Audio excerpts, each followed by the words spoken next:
Bueno, nos distendemos un poquitito, ¿eh? Son ahora las 6:10 de la tarde, es buen momento para hablar con alguien que es muy querido en el ambiente del espectáculo, por supuesto, también, y con esta cuarentena que obviamente nos trae alegrías a través de distintas redes sociales, de distintas plataformas, y que, como decimos siempre, muchos de los actores y actrices se van reconfigurando, y obviamente ahora ya casi es común, normal, verlos en ese tipo de plataformas, exacto, ¿no? sí, cada vez hay más, obviamente, porque, bueno, como decías vos, es una forma y una salida laboral para esta, bueno, para esta situación que está viviendo el mundo, ¿no? Bueno, vamos a hablar con Mauricio Dayub, que él está haciendo una serie de videocuentos que se llaman Alguien como vos. ¿Cómo estás, Mauricio? Hola, Mauricio, ¿cómo estás? Bien, muy bien. ¿Cómo están ustedes? Muy bien. Por suerte, muy bien. ¿Vos cómo estás con la cuarentena?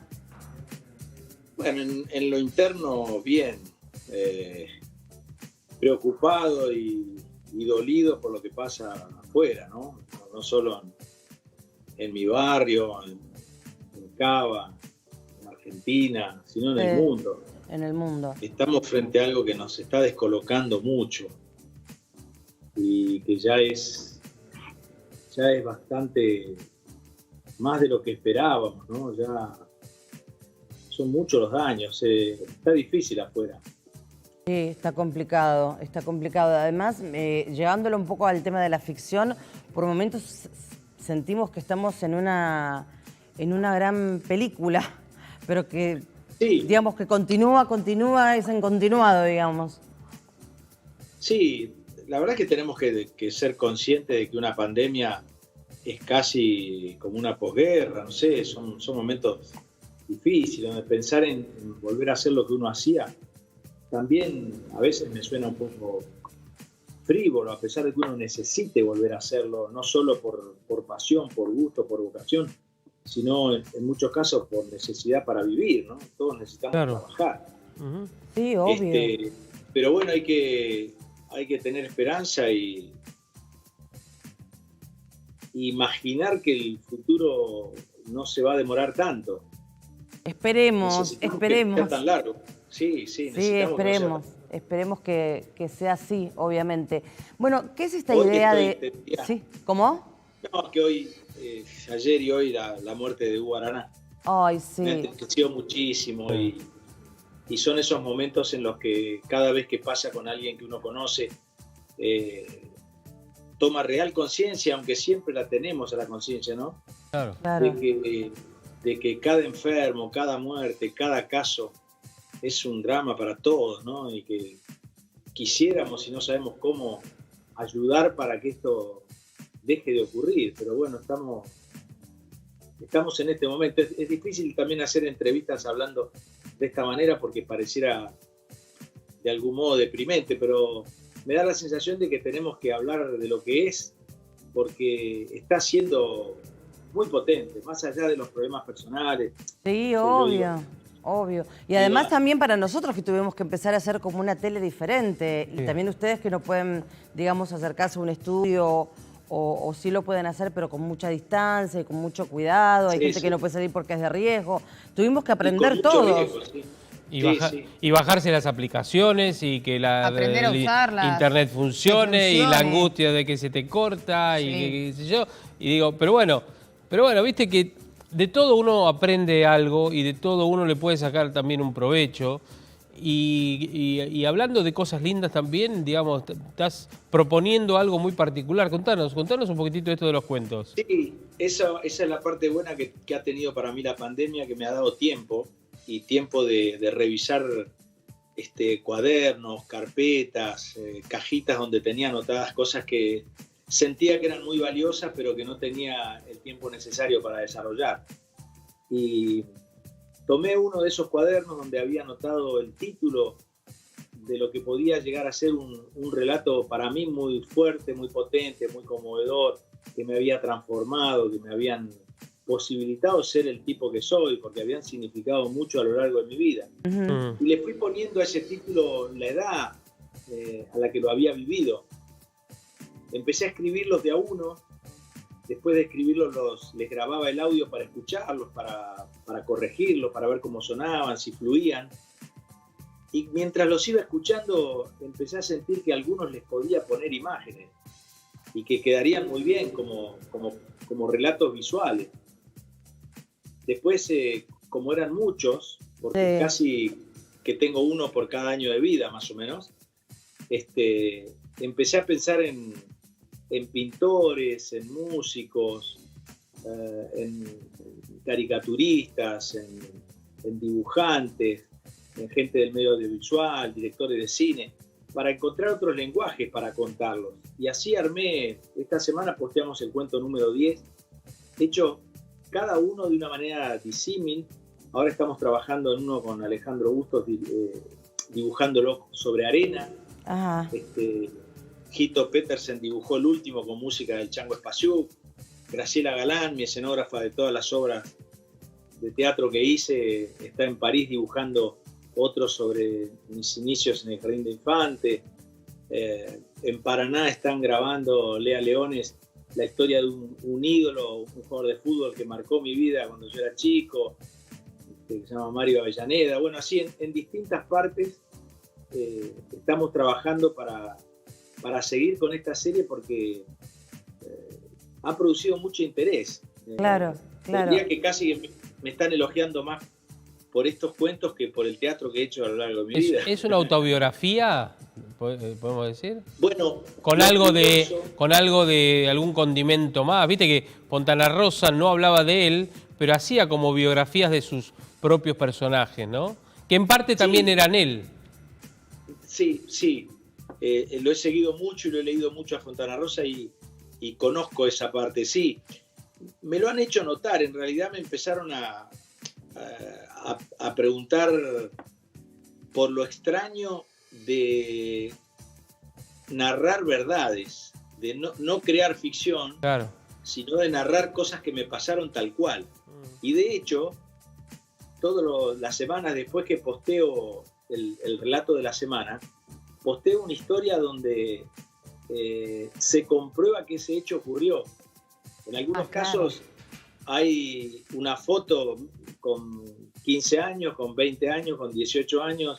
Hay una que habla de dos pintores, por ejemplo, cuando yo pintaba departamentos, y alguien me acercó una foto donde yo estaba pintando y la posteé para constatar que era verdad. Mirá vos. Qué bueno eso. Sacaron una foto. Y te sacaron en el colectivo, en el 130, pues yo me acuerdo que vos siempre hablás, o has hablado de eso. En el colectivo 132 vendía agendas, ¿no es cierto? Sí, me hubiera encantado que alguien me sacara una foto, que podría ser también un cuento, porque significó mucho para mí tener la libertad de cada vez que no tenía para comer, poder saber subirme a un colectivo, vender los 20 lotes que necesitaba y irme al casting. También hacías tenías, digamos, toda la preparación para ser de vendedor en el colectivo. Viste que tienen como determinados tips, ¿no? Que dicen, ya voy, señor, que la vendí, no, todo eso, ¿no? Sí. Me imagino que... Sí, me los enseñó un tal Rogelio. ¿Sí? Sí, fue la primera Navidad que pasé en Buenos Aires, lejos de mi padre, de mis amigos, el primer año que me vine. Quería ser fuerte y demostrarme que podía estar lejos de la familia, esas cosas que uno necesita a los 20 años. Sí. Y entonces me encontré pasando una Navidad con un montón de gente que no conocía. Y contándole mientras brindaba a uno que tenía al lado, que me quería ir a hacer una temporada a San Clemente y Santa Teresita y necesitaba juntar un dinero, él me preguntó cuánto dinero necesitaba y me dijo en cuántos días, si yo me subía al colectivo, si yo aprendía a hacer lo que hacía él, en cuántos días vendiendo cuántos lotes me hacía de ese dinero. Entonces me dejó escrito el versito. Sí. Y quedamos en encontrarnos el lunes, o sea, era sábado a la noche, el domingo lo estudié y el lunes en Cuchacucha y Rivadavia nos encontramos y él me llevó a un lugar donde se compraba lo que cada uno podía vender. Sí. Cuchacucha. Gigante. Mirá vos. Con distintas cosas, ¿no? Sí. Claro, bueno. ¿Lo lograste? ¿Vendiste lo que necesitabas? Sí. Sí, y muy bien. Y muchas veces me salvó después de eso, al año y medio, cuando con esta profesión tan irregular, yo me quedaba sin trabajo por supuesto todavía no trabajaba en nada importante, pero las pequeñas cosas que hacía rentadas, tenía baches y cada vez que tenía baches salía a vender al colectivo y comía. Claro, porque además el 132 que pasa ahí por Cuchacuchi y Rivadavia, no sé si era ahí tu parada tradicional. Ahí compraba y de ahí seguía hacia el 9.000, 10.000, porque tenía miedo de encontrarme con alguien del mundo del teatro y que me viera vendiendo y pensaba... Ahí ibas para el otro lado, Claro. Bueno, pero ahí me imagino que, a ver, fue parte de tu actuación, ¿no? De comenzar a actuar ahí, porque es no solamente actuar, ser convincente y además perderle el miedo a la gente. Al público. Porque tenías el público ahí, ¿no? Sí. Tenía el público ahí y esta persona que me había enseñado me había dado algunas directivas muy claras. Por ejemplo, él me dijo, nunca tenés que dejar de atender lo que pasa en el colectivo, porque la gente no tiene que pensar que a vos lo que te interesa es vender. A vos te tiene que interesar una señora que sube, que tiene dificultades, tenés que ayudarla. Claro.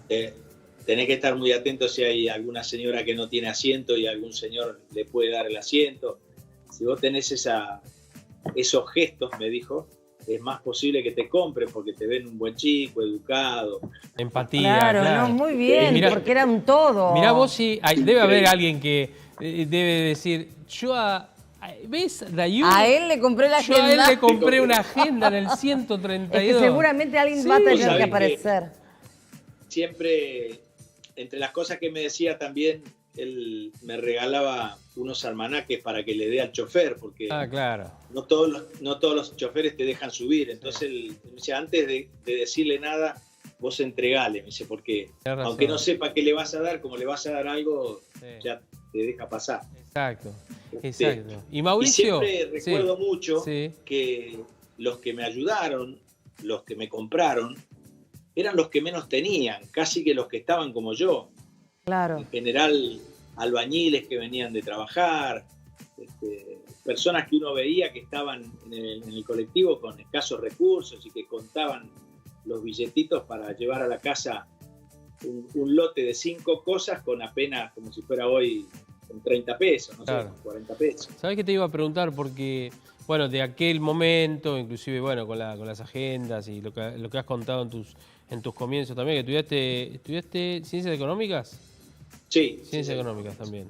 Eso, a esta parte, con un Ace de Oro, con una Estrella de Mar por El Equilibrista, ha pasado, bueno, en televisión ni que hablar, tanto, ¿no? Tantos personajes inclusive también. ¿Con qué te quedás de todo eso? Con la vocación, con la fe, con el optimismo de creer en uno mismo, de creer que siempre hay 100 razones para no lograr lo que uno quiere, pero uno tiene que tener una que sea más fuerte que las 100. Yo siento que no podía haber sido otra cosa de lo que soy, y que pude porque fui obstinado, insistí, busqué el lugar. De hecho, cuando yo empecé, lo más difícil de todo, y creo que le pasa a muchos actores, es atraer la atención del otro, interesar. Hay uno de los relatos que se llama Destino, que tiene que ver con lo que yo llamo mi etapa en el cine mudo, porque no había ningún director que confiara en mí y me diera un personaje que hablar. Me salían trabajos en películas, pero siempre sin hablar, papeles. Sin texto. Y ni hablar de estar en los títulos, ¿no? De estar, y para poder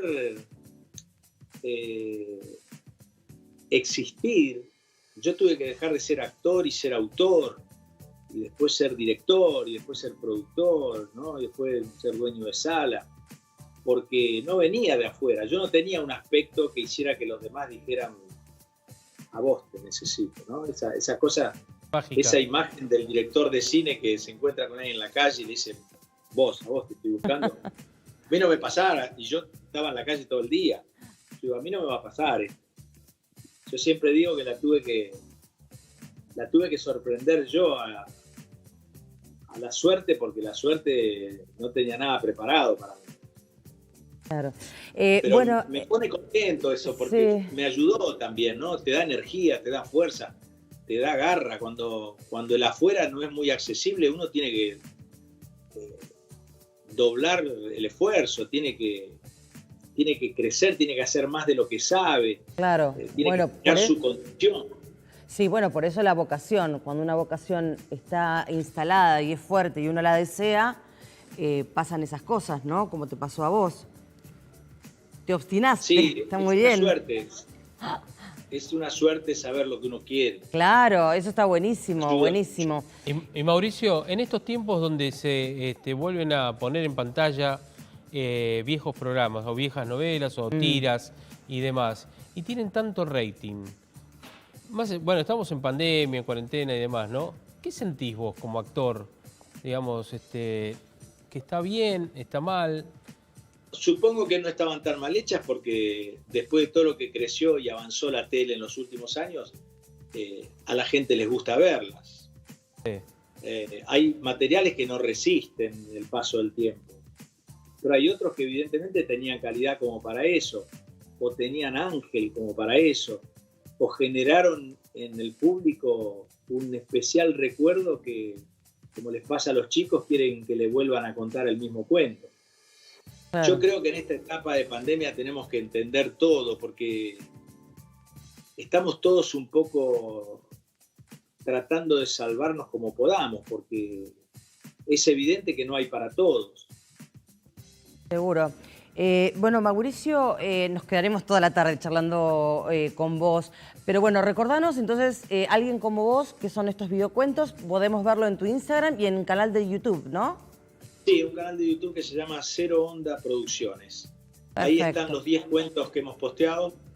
El viernes a las 6 de la tarde seguiremos posteando, siempre los viernes. Genial. Y creo que les va a gustar mucho porque tienen una variedad increíble. Y también es increíble que esas historias hayan ocurrido, hayan sido ciertas. Seguro. A mí me sorprende mucho. Ya te va a aparecer alguna foto de algún interno del 132. Seguramente, mirá. Ojalá, Mirá, ojalá que sí. Abajo en nuestro graph ahí tenemos justamente tu cuenta de Instagram, @dayubm, y en el canal de YouTube Cero Onda Producciones, para aquellos que quieran disfrutar de tu obra, ¿sí? Muchas gracias. Bueno. No, al contrario, gracias a Hermosa vos. charla, muy amables. Un abrazo un enorme, placer. Mauricio. Gracias. Saludos a todos. Chao, chao. Chau. Bueno, Mauricio de Dayub, hablando con nosotros. Siempre ha hecho personajes, además, muy interesantes y con una característica que yo muchas veces lo he visto, personajes concretos, ¿viste? Directos, es decir, ¿qué quiero decir con esto? Que tienen una forma de hablar como es él. Como es él. ¿Viste? Muy hasta enigmático por momentos, Sí. ¿no? Con miradas penetrantes en los ejercicios de actoral y demás también. Uno de los grandes actores. Sí, bueno, claro, ni que además ver. puede tocar distintas cuerdas. Lo hemos visto en Toc Toc, que era un personaje... Además, claro, en El Equilibrista, que ha triunfado tanto también. Obvio. Una obra que no pude ver, El Equilibrista, todavía. Y me gustaría verla con Dayub. Pero bueno, cambiamos de tema, hablando de Equilibrista. Yo digo,